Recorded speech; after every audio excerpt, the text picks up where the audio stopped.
नमस्कार. आज आपण एका खूपच गंभीर आणि धक्कादायक घटनेवर बोलणार आहोत. हो, चार्ली कर्क यांची हत्या. अगदी 10 सप्टेंबरची घटना ही युटा व्हॅली युनिव्हर्सिटीमध्ये घडली.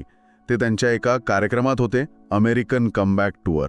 हो, आणि श्रोत्यांच्या प्रश्नांना उत्तरं देत होते अगदी तेव्हाच त्यांच्यावर हल्ला झाला. हो, 31 वर्षांचे कर्क, त्यांच्या मानेवर गोळी झाडण्यात आली असं कळतंय. आणि तपास यंत्रणा काय म्हणतात?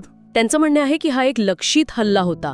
म्हणजे काय म्हणतात त्याला, टार्गेटेड अटॅक. अच्छा, म्हणजे हल्लेखोराचा उद्देश स्पष्ट होता की चार्ली कर्क हेच लक्ष आहेत. अगदी.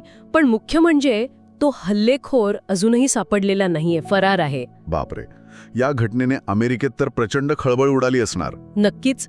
राष्ट्राध्यक्ष डोनाल्ड ट्रम्प यांनी तर कर्क यांना फ्री स्पीचचा शहीद असं म्हणलंय. फ्री स्पीचचा शहीद, मोठं विधान आहे. अरे, देशभरात राष्ट्रध्वज अर्ध्यावर उतरवण्याचे आदेश पण दिले आहेत त्यांनी.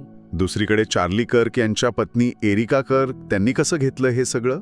त्यांनी म्हटलंय की त्यांचं जे काम आहे, त्यांची जी संस्था आहे टर्निंग पॉइंट USA. हो, ती पुराणमतवादी युवा संघटना आहे ना? बरोबर.